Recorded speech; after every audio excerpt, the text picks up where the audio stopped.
Hello, everybody, and welcome to the Andrew Conspiracy. We, we have myself, Mr. Andrew, and my lovely co-host, Mr. Do, and we are here to conspire with you all and with each other. And as we usually do, we're going to start with a little bit of a technique.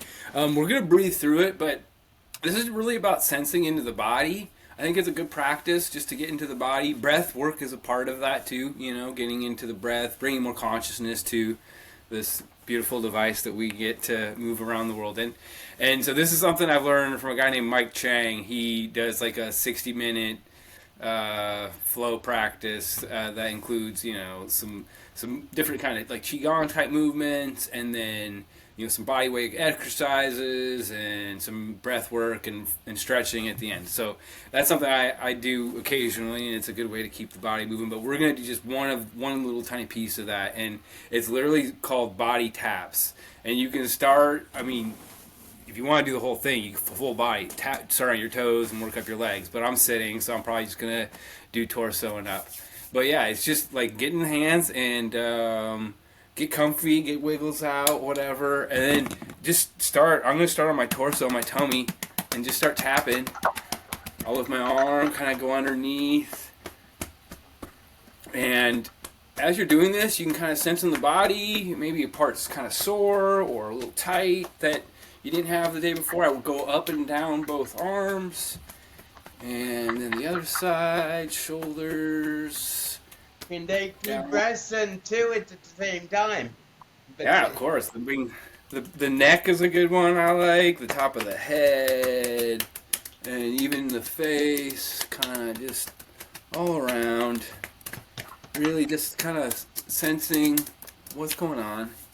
And then one last thing. Let's get a little chi energy going. And I like to do around the ears. Something about it. Just kind of like a circle, and then in reverse. And then I like to pull. And sometimes I get little pops when I do that. Anyway, there's like almost like cracking your knuckles, but cracking ears. But yeah, it's a little different than our normal thing. But I thought it would be fun to bring something a little different in. But again, anytime you connect with your body, it helps, I think, ground you into this reality and also connect with the device, which, is essential to our existence here on planet Earth. So, I know, I see, all I see of your shirt is average, and I know you aren't average about anything. Average Joe's. Was that a restaurant or what?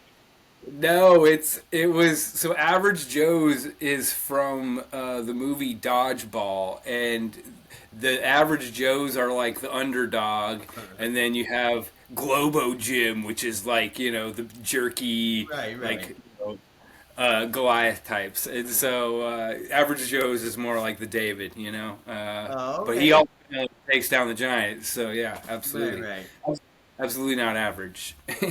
And it has Song 23 on the back, which is, I don't know who put that on there. I got this thrifted, but Right, Psalm 23 is like a beautiful passage. So there's that. right. So, Well, yeah. I'm not going to blaspheme at this point, but so uh, yeah. So before I go into my poetry, tell us about your adventures on the road, Andrew. I Yeah. know you had a great time at the first disc uh, disc golf Yeah. park in Kansas City, wasn't it? Right? Yeah, yeah. That was my last remote location, and that led to a series of events actually because the gentleman I talked to on the park bench, he was a mountain biker just like me, and he suggested Bentonville has all these trails that one of the Walton family people is really into bikes, I guess, and so they've donated a lot of money and built out this incredible trail system in the Bentonville area, like incredible, and it's a big part of tourism now and all that. So I basically went to mountain bike mecca in the middle of Arkansas, and I happen to have a good friend who lives just right nearby, Miss Kelsey. So I got I hadn't really planned on seeing her, so it ended up that his suggestion prompted me to go to Bentonville, and then I got to meet with Miss Kelsey, and we had a great time chatting. And then after we parted ways, I was looking for a place to kind of post up because I was just, car camping basically. And I drove over this bridge and saw this guy fishing, and off to the side there was like a little public parking area where you could get down to the water and stuff. And I'm like, oh, that could be a chill place to post up. So I went and parked down there, and I went down to the water, and I kind of saw him off in the distance and dipped my feet in and was just chilling. And then I saw him walk by and head back to his car, and I thought he had just left. But it turns out he hadn't. And when I walked by, he had a joint in his mouth. So I was like, "What up, brother?" And so we ended up blazing one down by the river, and we started chatting, and one thing led to another, and led to another, and it was a vibe for sure. I mean, he was picking up on this consciousness expanding kind of paradigm shift that we were talking about. The zero AF, Right. was real for him too, and so. I mean, he was into mountain bikes, smoking weed, fishing. Like I Tell don't them care about about fishing. the ripple. The stone. Well, yeah. Well, I was telling him like, our thoughts create. Well, I was talking about how we create render reality, and I literally just said I intend to meet really cool people on this trip, and I just tossed a rock when I said that, and and then the ripples start going out. And I'm like, yeah. And when the ripples go out of that thought and that intention, they hit the shore, and then they come back as our reality. And I just kind of we just both paused and watched the ripples, and it was like you could feel those little tingles in the air, right? And even him, he was like, dude, that was pretty cool. But I just been like I fidget sometimes, so I just picked up two random rocks on the side of the riverbank, so I just happened to have them in my hands, ready to go, as I'm talking about the ripples going out. And so the timing was just like perfect comedic timing, but it wasn't comedic; it was perfect spiritual timing. How about that? And So, divine it timing, as they say. just as a synchronicity, it ties into our first episode about wave convergence.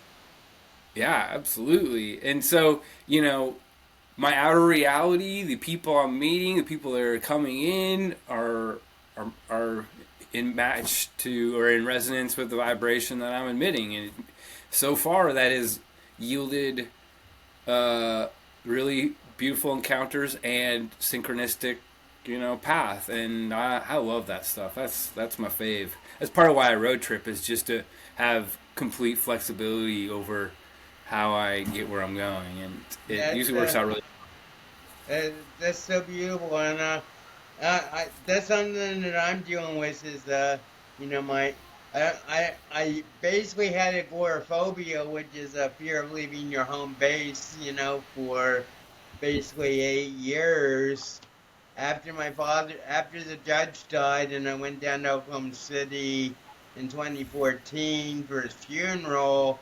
I didn't take a plane anywhere, and basically I can go. I really went nowhere till 2023 when I was working with the WFG, my insurance company, for who I worked, and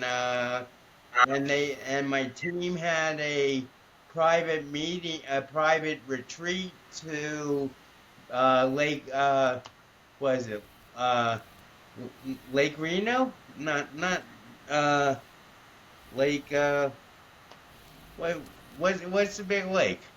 And Where? Utah on the California Utah Oh, border. Tahoe? Yeah, Tahoe. Yeah, Lake Tahoe.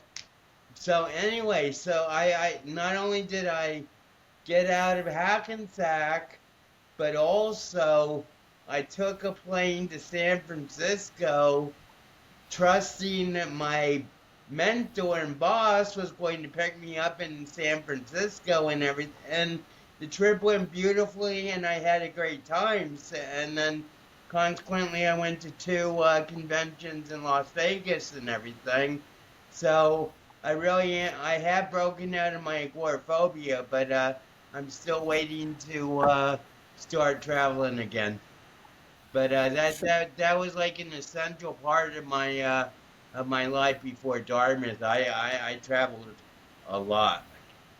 Yeah, I know you've told me a lot of the stories. Yeah, I think we'll get you back there before long, I'm sure. But yeah, it's I mean, I think you got your home base locked down in Hackensack, and I respect that. And hell, I think we might be trying to do a live show here in a couple of weeks up in Hackensack together. So we'll That see. might be a treat that we could give everybody. Yeah, absolutely, absolutely.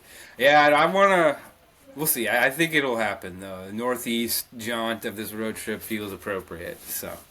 Well, you know, so this is what I was saying before the show is basically I was thinking about like basically I'm still processing the death of Fred.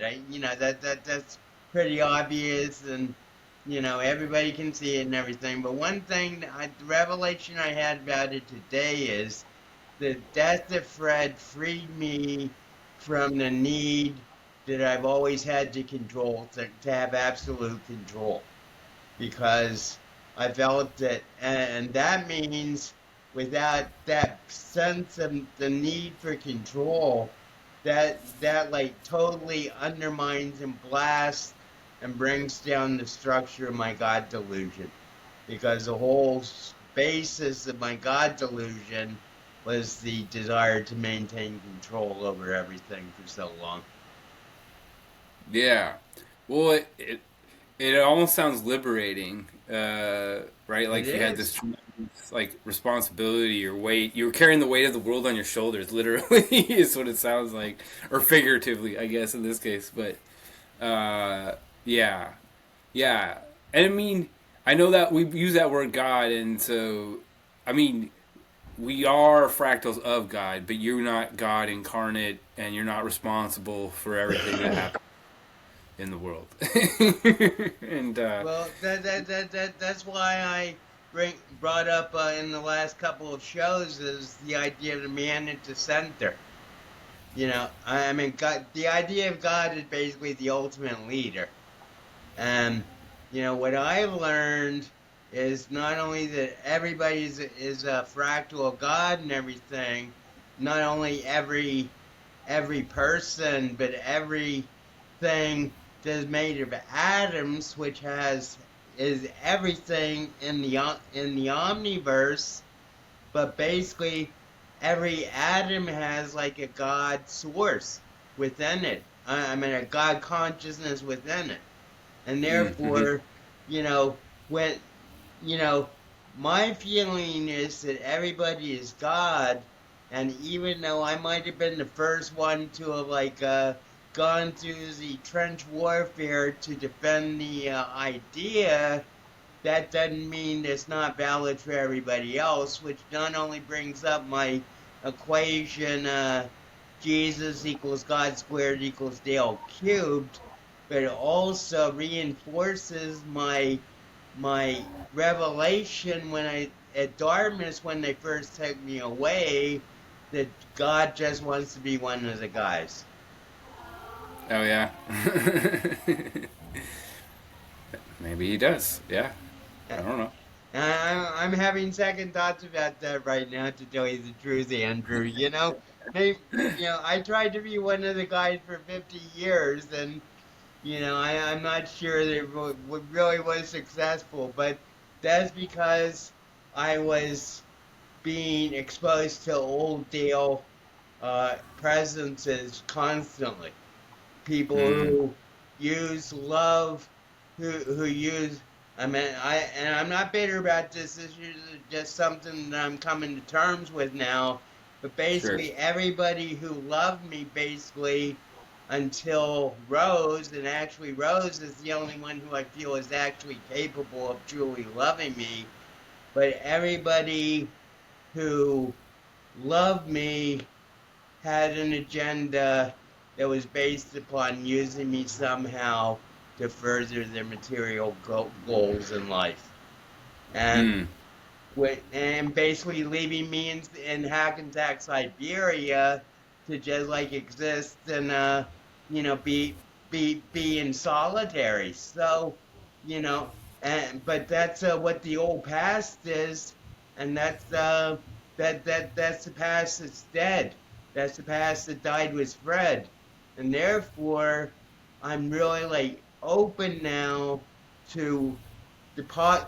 I know that the people that I meet from now on are going to be post-Fred people who aren't going to be in that mindset of manipulation and use to get something out of me for their own personal growth or their own Yeah. personal agenda.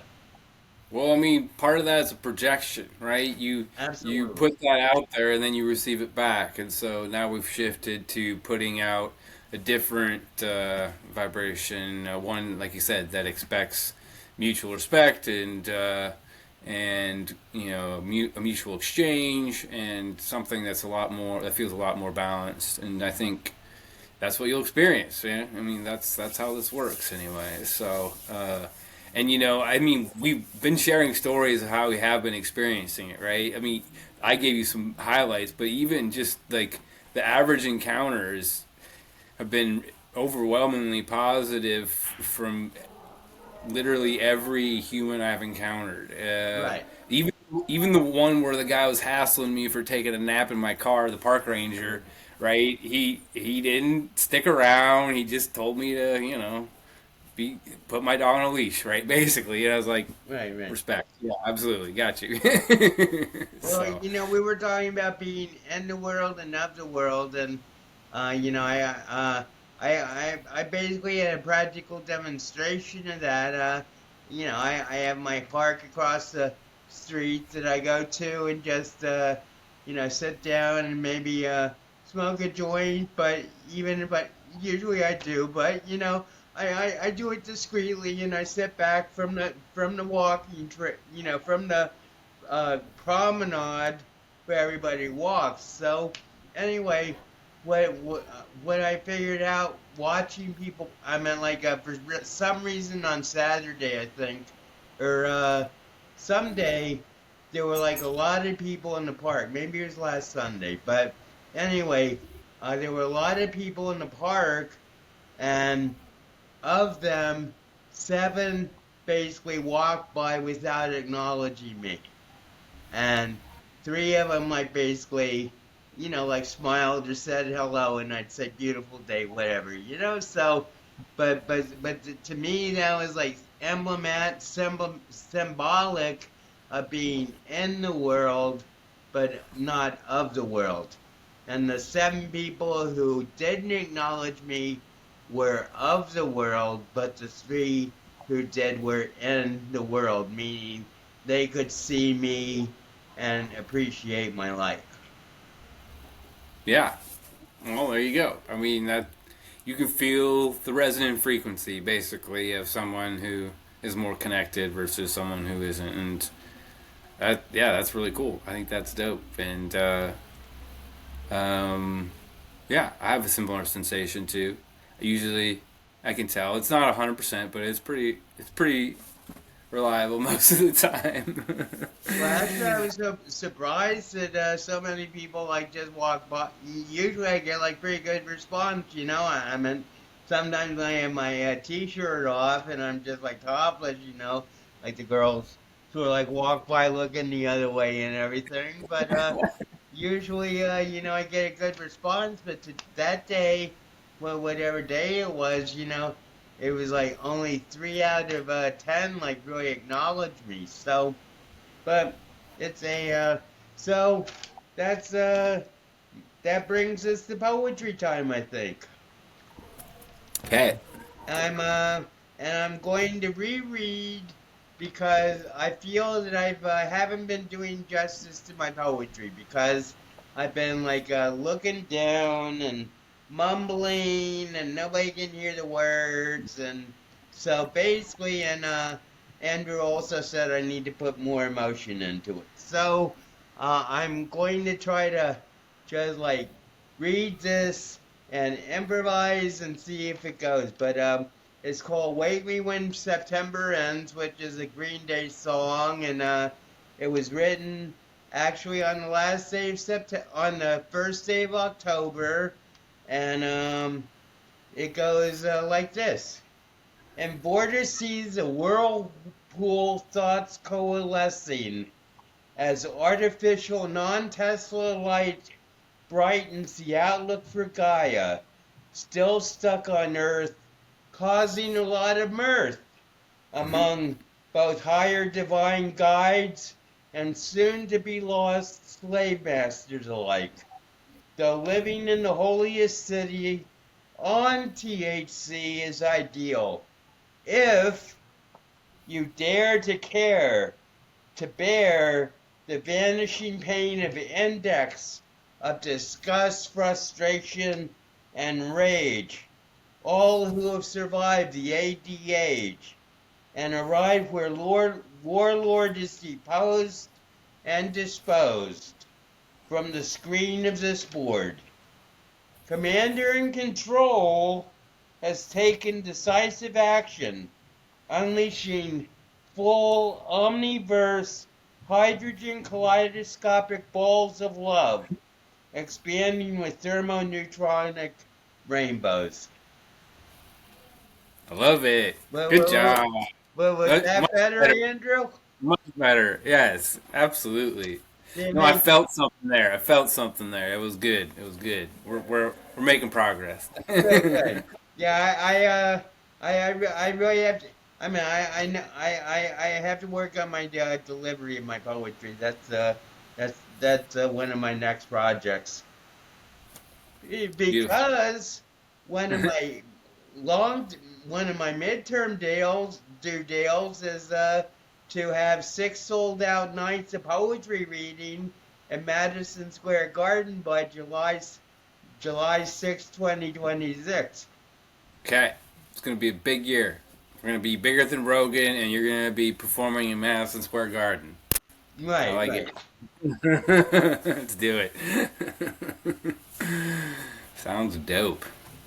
But so we were going to talk about delusion, and I mean this is sort of like a mental health, and y- before we talk about delusion, I think we should talk about like banishing the past, or what to do with the past, as especially a post after Fred passed, a year zero AF passed, when it's so close, and the the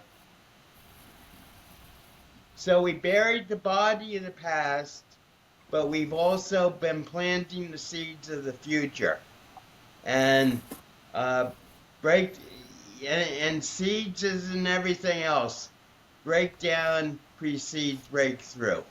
So basically, what we're now in the third day of the second week of the year zero AF 50 AD, and 50 AD stands for after Dartmouth. So just so you know how we're resetting the Christian calendar. So Yeah. uh, basically, so uh, how do we deal? How do we like deal with burying the past, but not only burying the past and the the the soil of irrelevance, but also plant the seeds of the future and the fertility of awareness.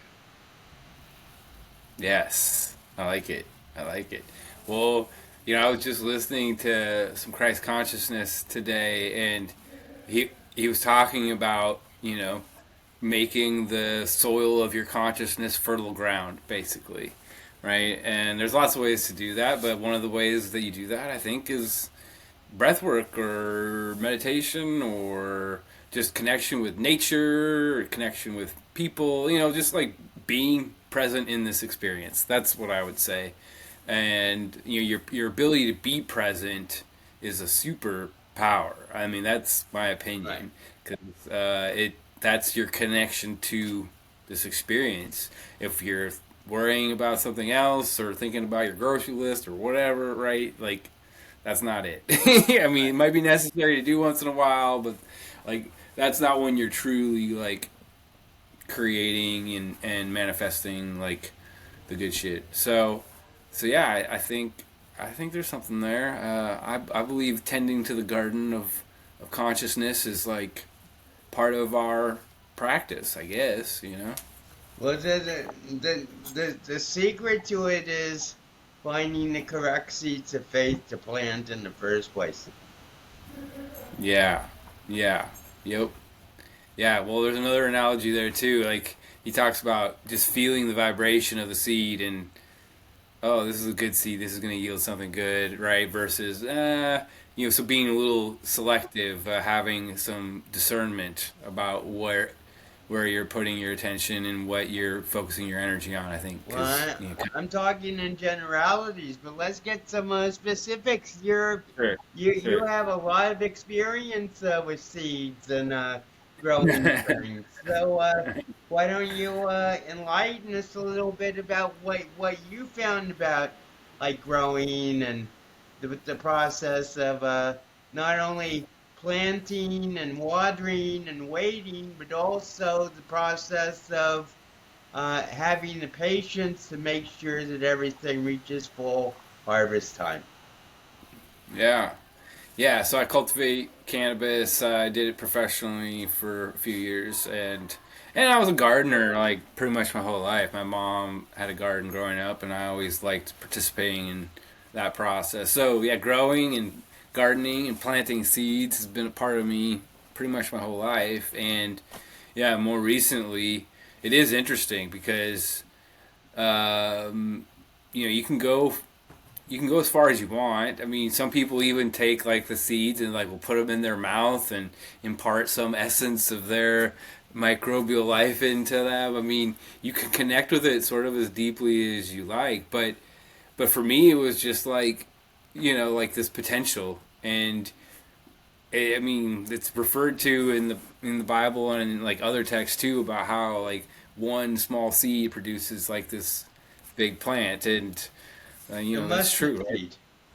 seed. What now? The mustard seed is the parable. Right. Yeah. The Yeah. Yeah. mustard seed is a small seed, but it grows into a tree that birds can nest in. That's basically what it says.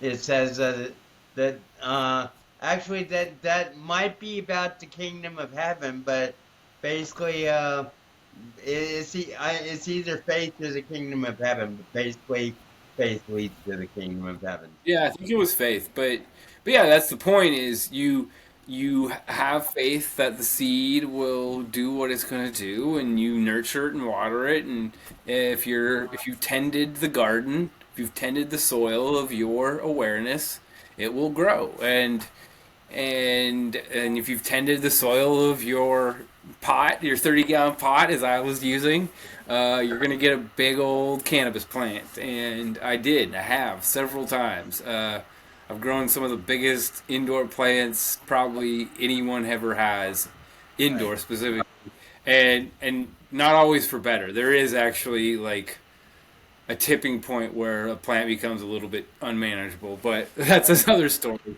But the bottom line is, yeah, it's like I don't know. There's just something exciting about seeing that first sprout come out of the ground and seeing Right. those two little green leaves, and there's such hope, but also so delicate. It needs to be tended to, and a new habit, a new idea, a new experience that you're trying to bring in is the same way, right?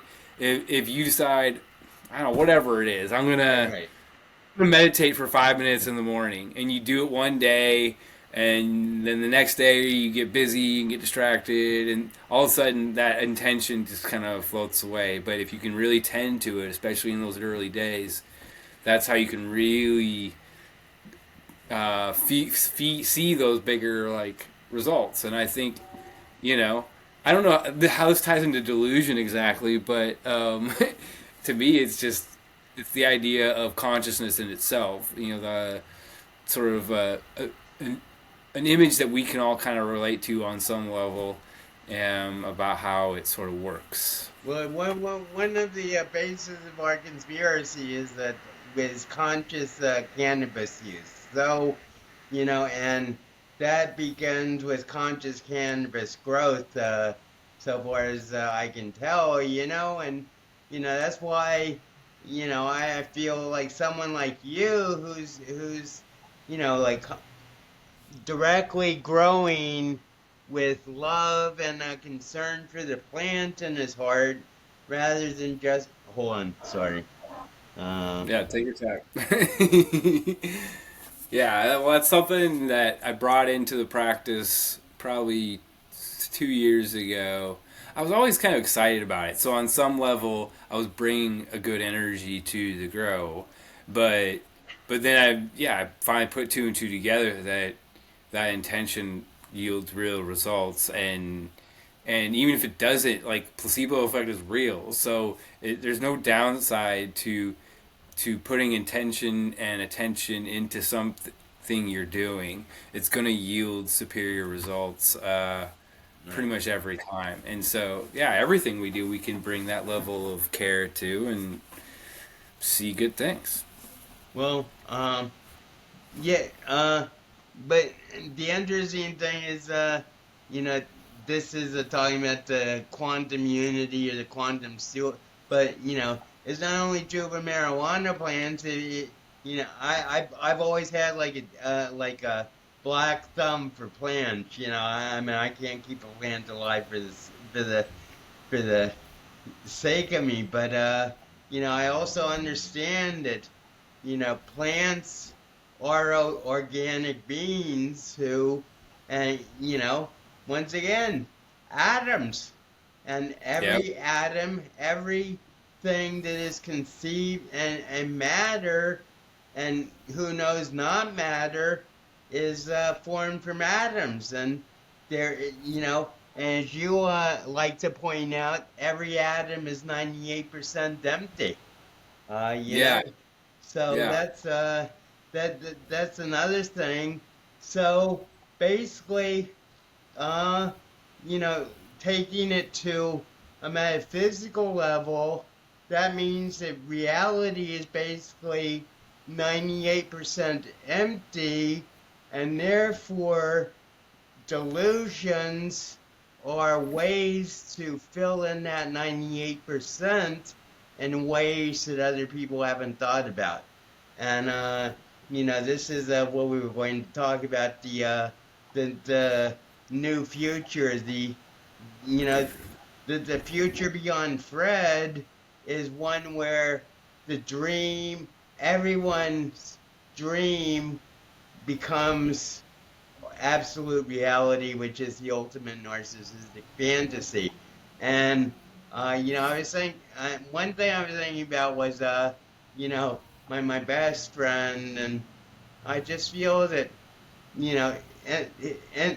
it's all defined by the past, but I just feel that now is the time to tweak all the anger, frustration, and even rage I felt, and just like sort of like turn it into uh, directed out and outward to transmute the hatred that's out there with love that I've transformed it into. Yeah. Yeah. Absolutely. Well, it. Yes. I mean, I feel like we're talking about just a, a shift in perspective, right? Right. And you change the way you see the world, then you'll change what you see. I mean, I think Alan Watts said that, but it's true. And delusion is part of that process, especially for the uninitiated, right? It's gonna feel like you're making stuff up, but that's what you've been doing all your life. You've just been doing it unconsciously. And Right. so to quote make stuff up consciously feels a lot like delusion. And I follow this woman who studied for her neuroscience PhD on Instagram, and she talks about delusion all the time because it's about dreaming. It's about not having everything be so connected to something concrete, because as we've just illustrated, if it's mostly empty space, it's not real anyway. And Right. so, uh, or not real in the sense that we very on a very basic level would perceive it as. So it's about allowing your mind to dream about things that feel crazy or impossible or whatever, right? And there's an element of delusion in order to do that. But if you want to do something cool, you can't just dream the way the last guy did or be realistic. That's not going to get you anywhere. That's going to get you exactly Right. where you got everyone else. And I mean, if that's your goal, then fine. But if you want to bring in new, if you want to bring in interesting, if you want to bring in the truly novel and creative, I think a little delusion I, I, is I, useful. I think you're a very good example of like the middle way between me and Joe and the average Joe, you know. So basically, I mean, you've achieved the ability to live as you want and to be able to express. I mean, to live your beliefs and everything. And basically, I got sort of like taken away and basically subjected to well, subjected might be a victim word, but I'm going to use it. Basically, it's subjected to 50 years of like silence because I feel my delusion wasn't a delusion when I said I was God, and the powers that be and the powers that were at this point knew that like they couldn't shut me up. They couldn't kill me, which they've done to a lot of other people, because I really was who I said I was. And therefore, at what point does does pursuing delusion just become a exercise in imagination? And before we look at that, I just want to like quote from the first page of Sid Banks, which is the achievement to mental stability and peace of mind is one thought away from everyone on earth, if you can find that one thought. And for me, that one thought was, "Hi, I'm God." And basically, that's the thought that guided me for 50 years. And it was a mistake. I admit it. Do I regret? Do I regret what my life became because of it? Absolutely not. Because ultimately, I think pursuing being God is basically what we were put on earth to do. So basically, so uh, but fact is Well, that I mean, it's been said before that maybe you were a little ahead of your time. Maybe you were just surrounded by people who couldn't fully comprehend what you were trying to communicate. Uh, that's my opinion. That's my opinion. Um, and and so it created a series of events that you describe in detail. And so um, But I mean, well, the mistake. I talked to I talked to the only female programmee, only woman who's was in the program with me, who I'm still in touch with, 2 days ago. And she knew me when I was 15. I was like 21, and I was put in the program, and so basically we had very good talk about the doctor and everything, and we came to agreement about that. But then I said, you know, and I mentioned that I went to the hospital, and she said, "Yeah, you definitely need to go to the hospital at certain times." So then I said, "Well, how was my behavior? How did you perceive my behavior as psychotic?" And she just said, "Well, you were talking about being someone else, and You weren't making sense, and I couldn't understand you. And this was like very scary to me as a 15-year-old, which I can understand perfectly, and which basically justifies putting me in the hospital. But the point is that all she said was, "I didn't understand," and I think that's the essence of what my psychosis is. I've just been too advanced for people to understand me, and therefore they put me in the hospital to sort of like let the rest of the world catch up. I mean, this is how I feel about my hospitalizations.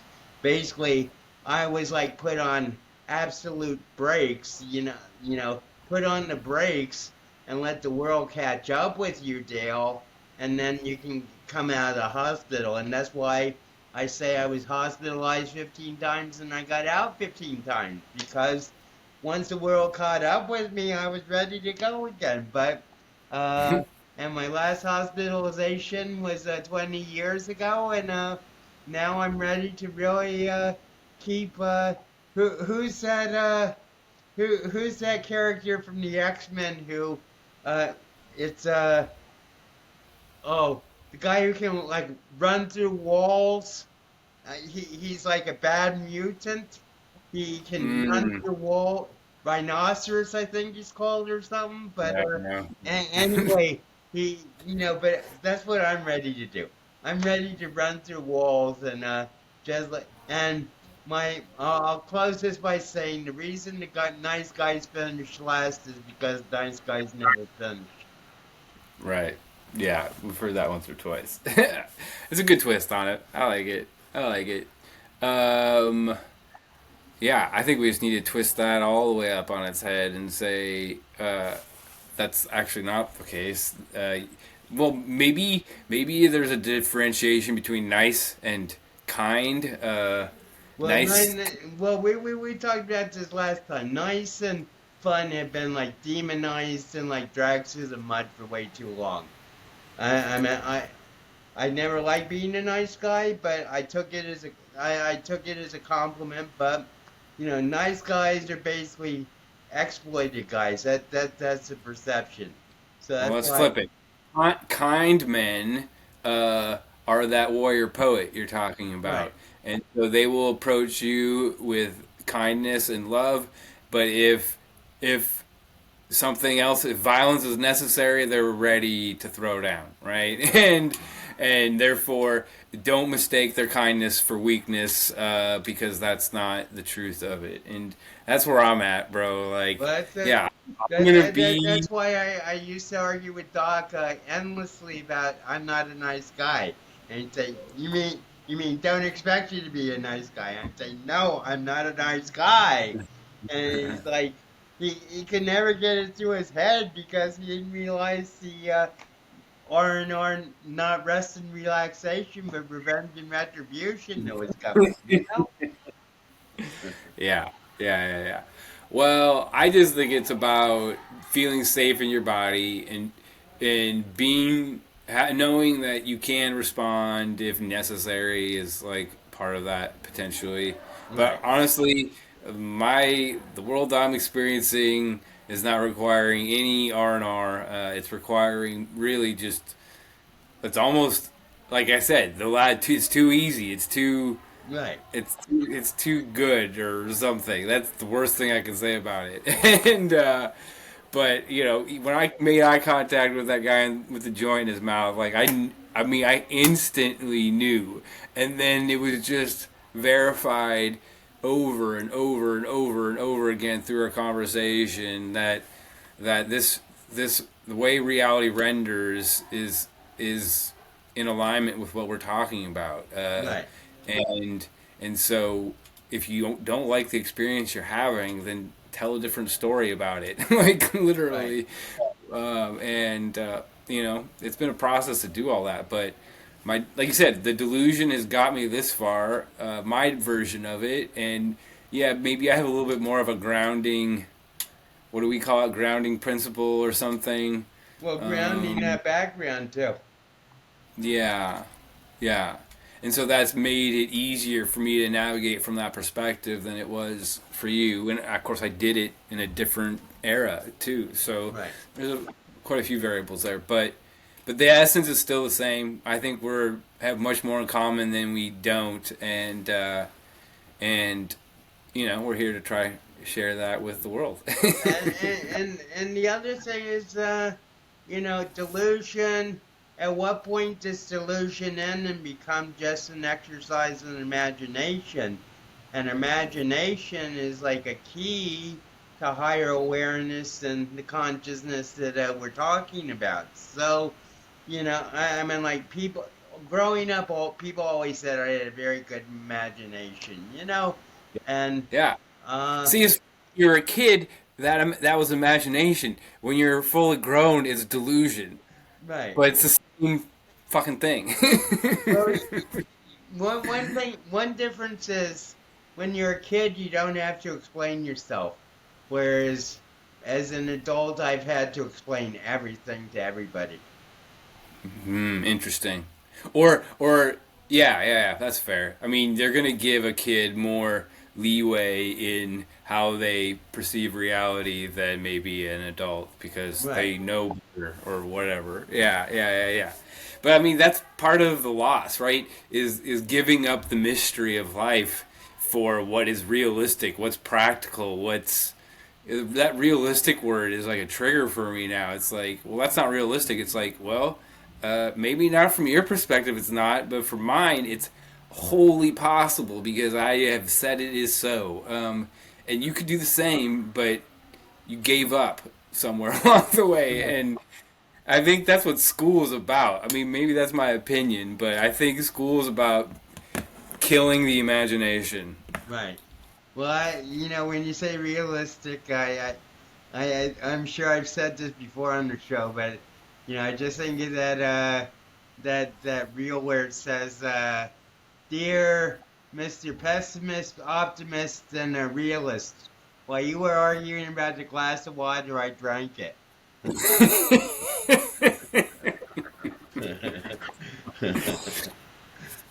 I mean, that's the ninja move right there, isn't it? Right, Yeah, right. yeah.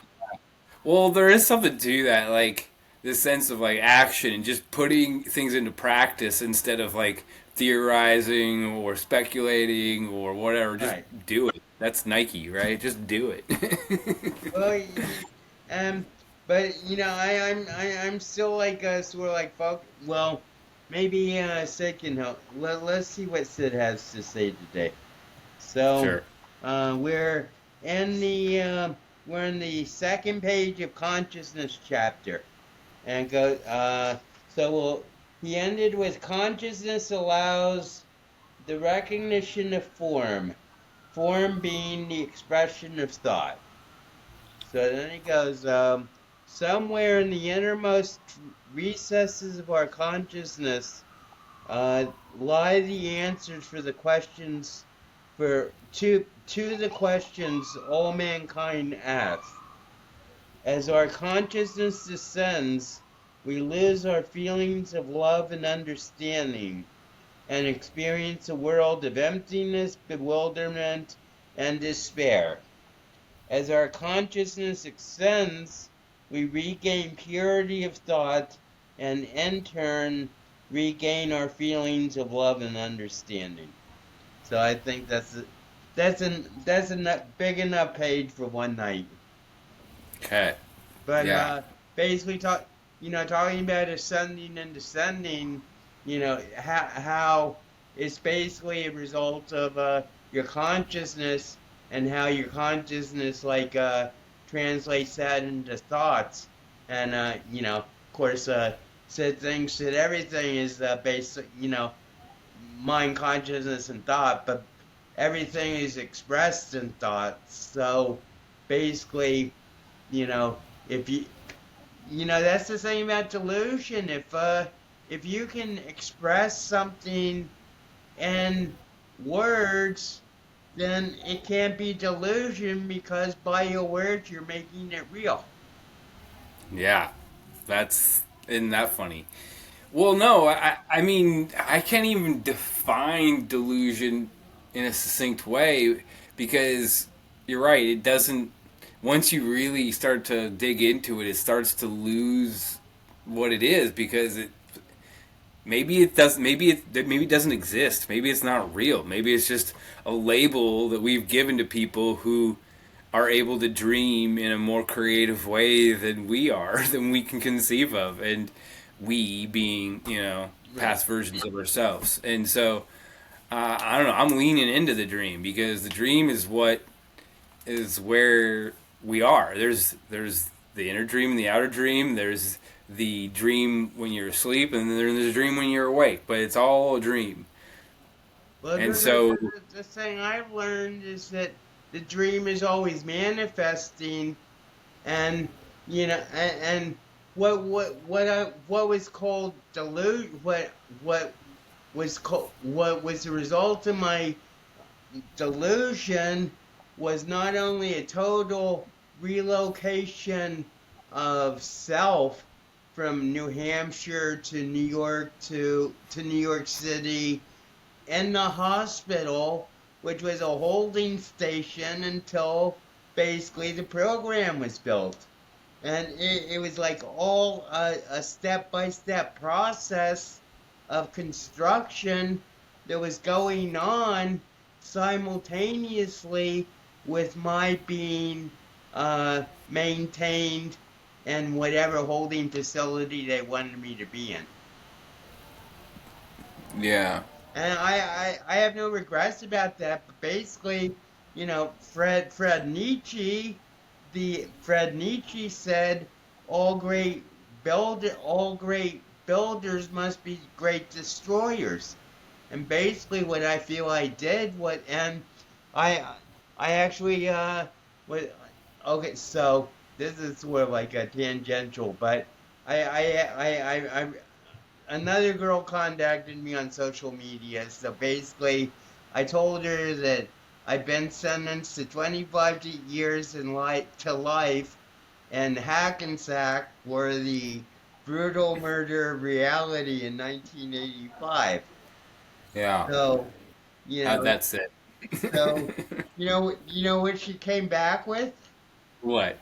She came back with, "Yeah, I've seen you, and the way you the details of the murder were horrifying," or something.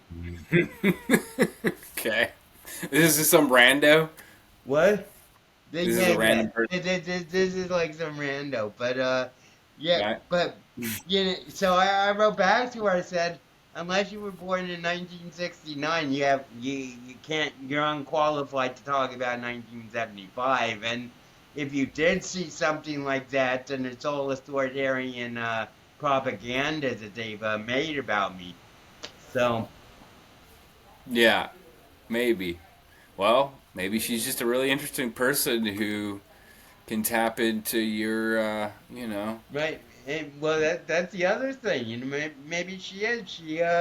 She sent me more notes. I saw on my computer that she was trying to get in touch with me, and Well, when she sends you the link to her OnlyFans page, then you'll know. right. Well, hopefully that's not going to happen. That uh, Hopefully. that happened to Lindsay Palis, the wife of Satan whose heart I broke.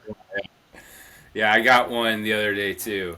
I don't know why I'm not more skeptical of new friend requests on Instagram, but if they're from a woman I don't know, it like 9 times out of 10, it's someone trying to get some money from you. That's been my And seven out of 10 times is people trying to get money out of you, and the other 3 times is women who have like no post, you know, and and they just have like a beautiful like thumbnail picture and no yeah. post and everything, Some fat guy sitting in his basement right? in China. Exactly. Yeah, yeah, that's the delusion right there. Believing that anything on this is real. That's Right, the delusion. right. Fuck. All right. Well, what do you think, Dale? I We gonna think put a I bow on think that? I Okay. Well, I mean, I get it. We all need to feel safe in our environment, and we can create safety. I mean, that's literally what you're describing, is creating safety for yourself.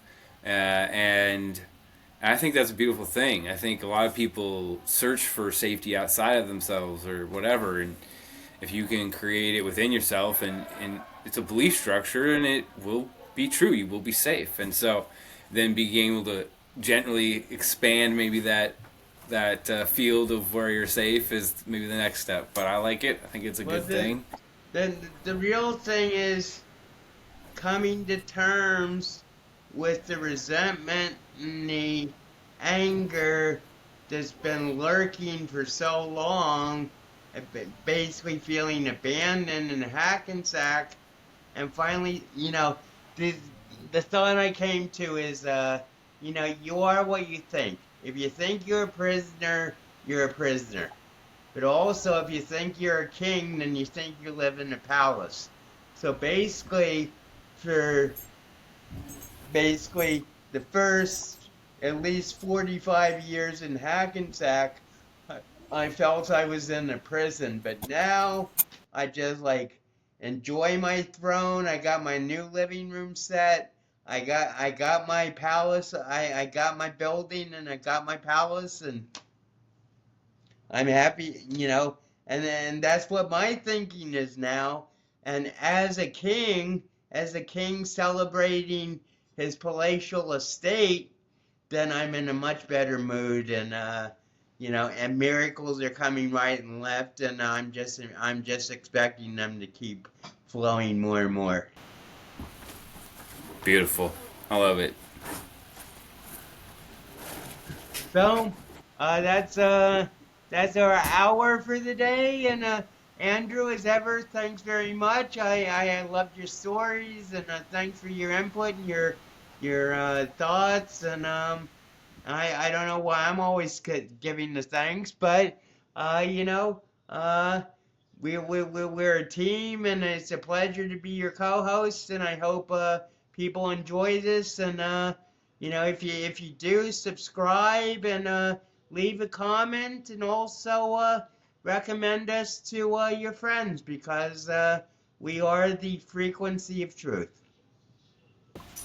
Beautiful. Absolutely. We love you guys. Thanks for conspiring with us today.